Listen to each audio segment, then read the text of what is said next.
Well, hello again, welcome to our journey into linear algebra. We're looking at Jordan forms, and we're going to move on now and have a look at what are called direct sums of matrices.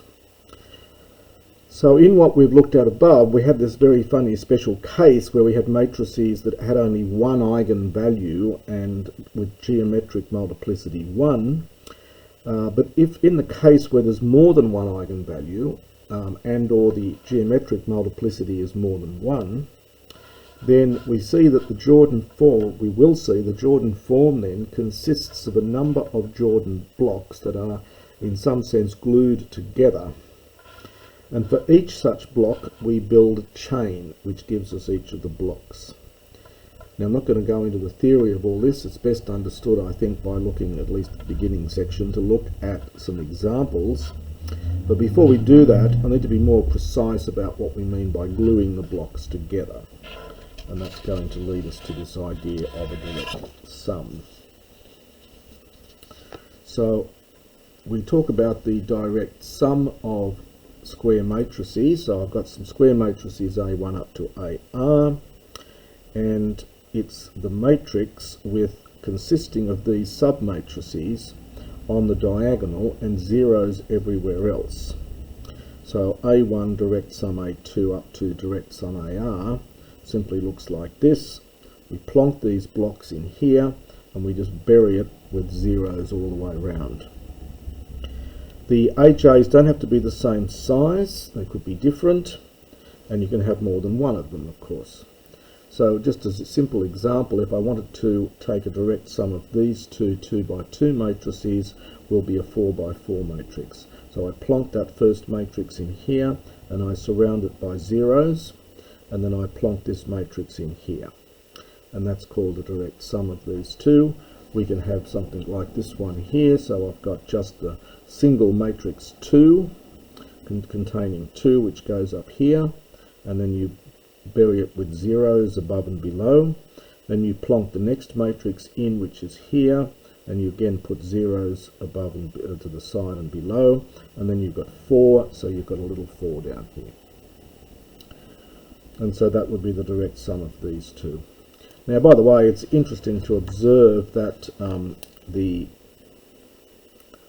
3 by 3 rotation matrix that we had, you remember it looked like this. It was 1 0 0 0 0 in one of the earlier sections. It looked like this. And this is also an example of a direct sum. It's just the 1 up here, direct sum with this rotation, this 2 by 2 rotation matrix. And that was our 3 by 3 rotation matrix. Similarly, the reflection followed by rotation matrix had a -1 up in here, and that was just -1 direct sum this. Now, recall that our definition of a Jordan block looked like this. So our Jordan block consisted of lambda's eigenvalue on the main diagonal and 1's on the off diagonal. And a Jordan matrix now, more generally, is going to be defined as a direct sum of Jordan blocks. In particular, all diagonal matrices are Jordan matrices. So if you've got a diagonal matrix with entries lambda 1 to lambda n, then this diagonal matrix is just a Jordan block of size 1 containing lambda 1, and direct sum all the way through a Jordan block of size 1 containing lambda n. As an example of this, we're going to take a diagonal of a 4 by 4 Jordan matrix. We're told consists of 3 6's followed by 7 1's. By 1 7. We don't leave the S on the end there, so by 1 7. And we'd like to write down, well, at least I'm going to do 2 possibilities of 2 of these examples of these. These are not unique. Indeed, you could have put the 7 at the top and then the 6's below. Generally, I'm going to put the bigger ones, the ones that occur most often, up the top here.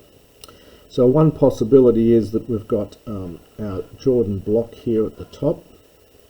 with 3 6s and our 1s and a little 7 down here.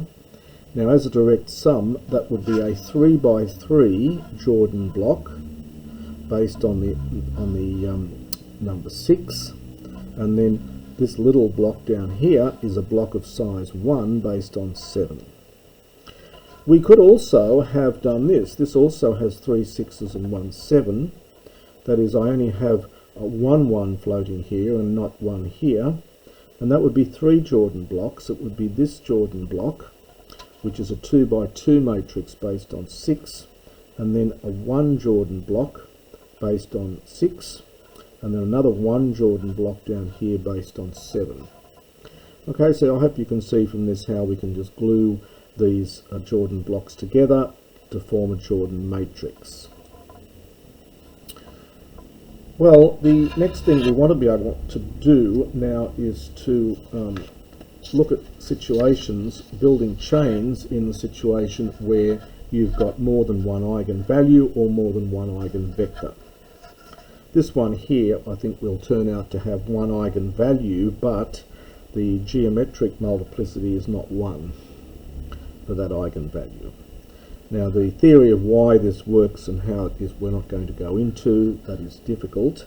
I'll state some results a bit later, but without proof.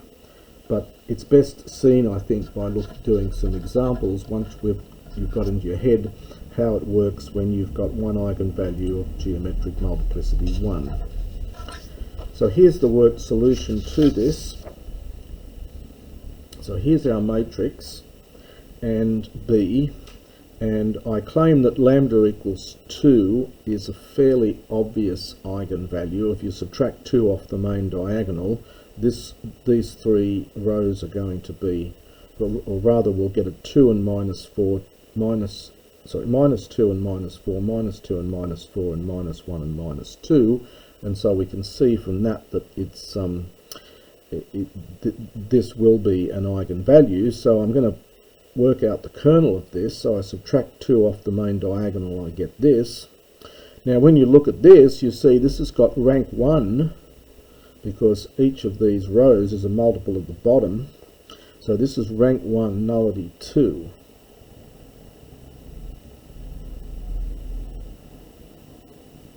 Now if it's a rank 2, that means, so if it's a nullity 2, there's 2 eigenvectors hiding in here. And so I took 2 of those and 1 of those and none of those. That works. Or I kill that one, take 1 of those and 1 of those. So I get 0, 1, 1. So there's my eigenspace here, and this has got geometric multiplicity. So the geometric multiplicity now is 2, even though there was only one eigenvalue. Algebraic multiplicity 3, but the geometric multiplicity now is 2 because there are 2 eigenvectors. And we can see that there are no other. Now, by the way, that tells me then that lambda equals 2 has algebraic multiplicity at least 2, because the geometric multiplicity is 2.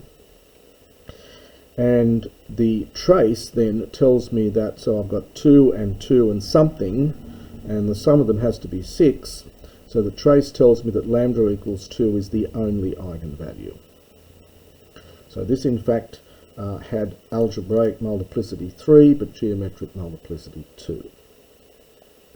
Now, here's where I find the onion very useful. So my innermost kernel, the eigenspace, has got 2 vectors spanning that one. So to get my third generalized eigenvector, I just need to go out 1 kernel. So I have to just take the square, b minus a 2i squared.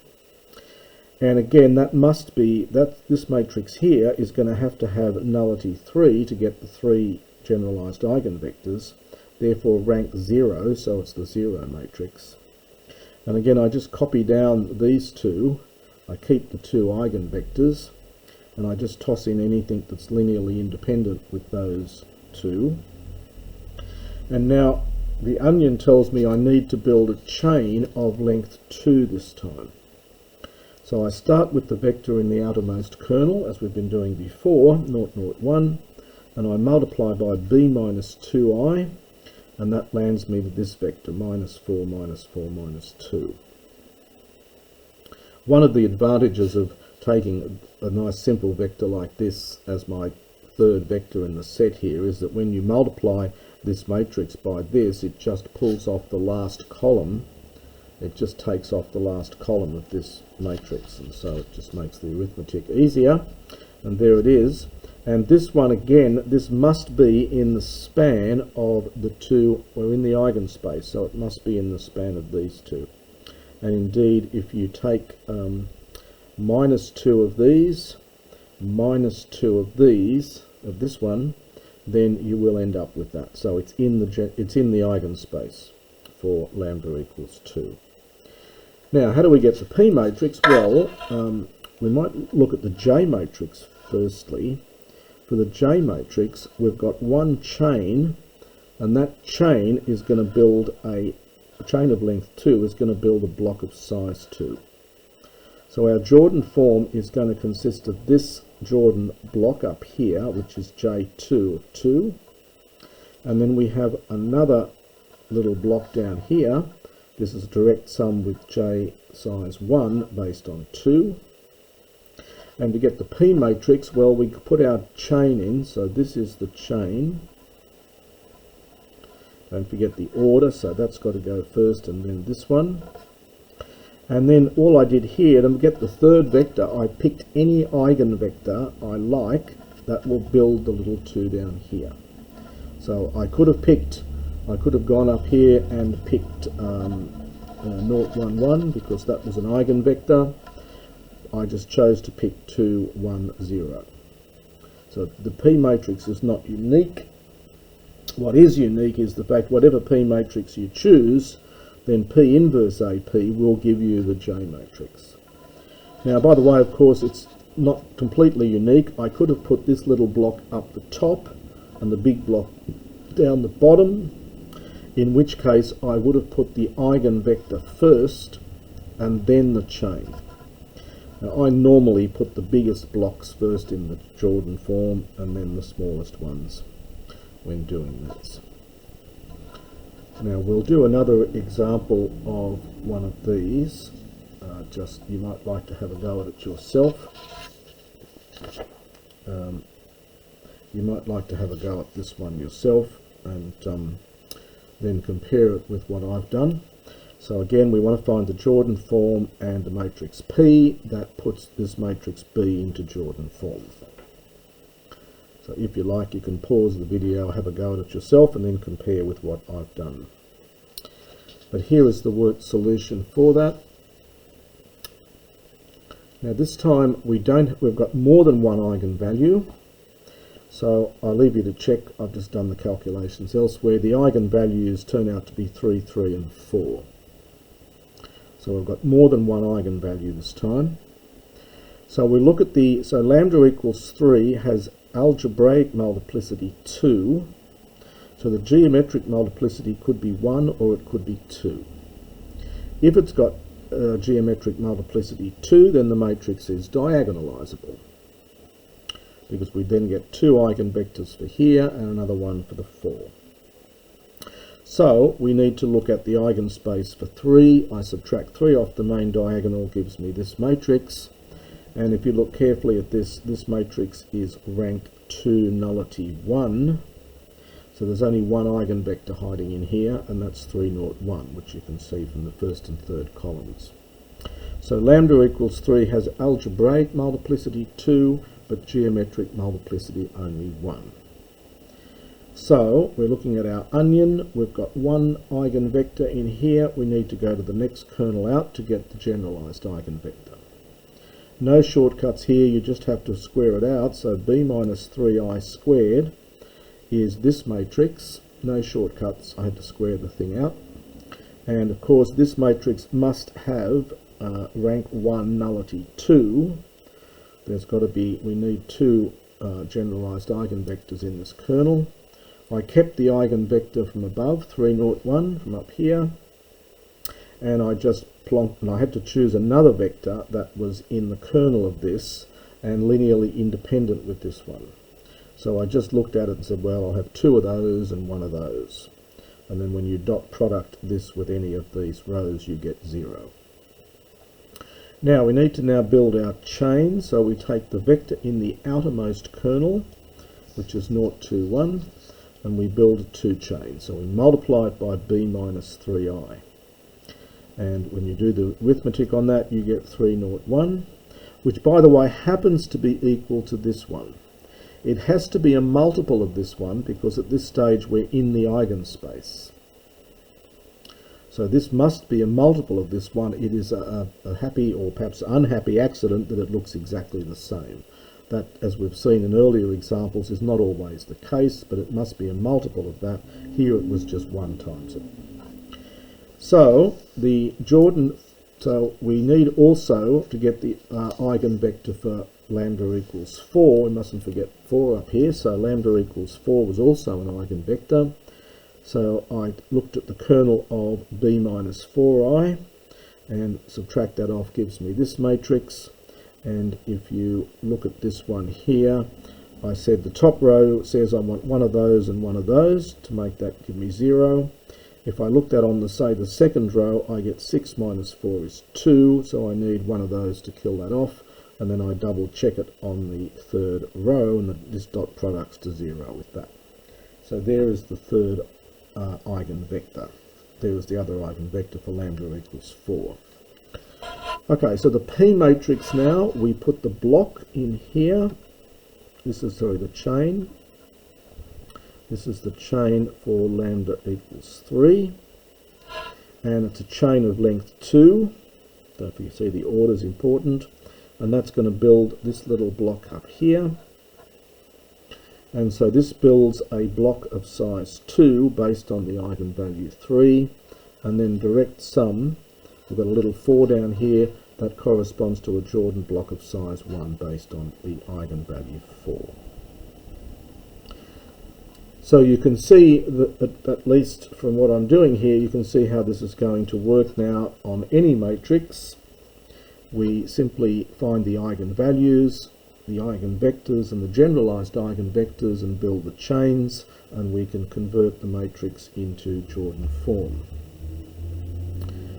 We'll see in some later videos how we actually use these Jordan forms. Are actually extremely useful in solving systems of differential equations. So although it looks a little bit theoretical at this stage, it does have a lot of very practical advantages to be able to put these matrices into Jordan form.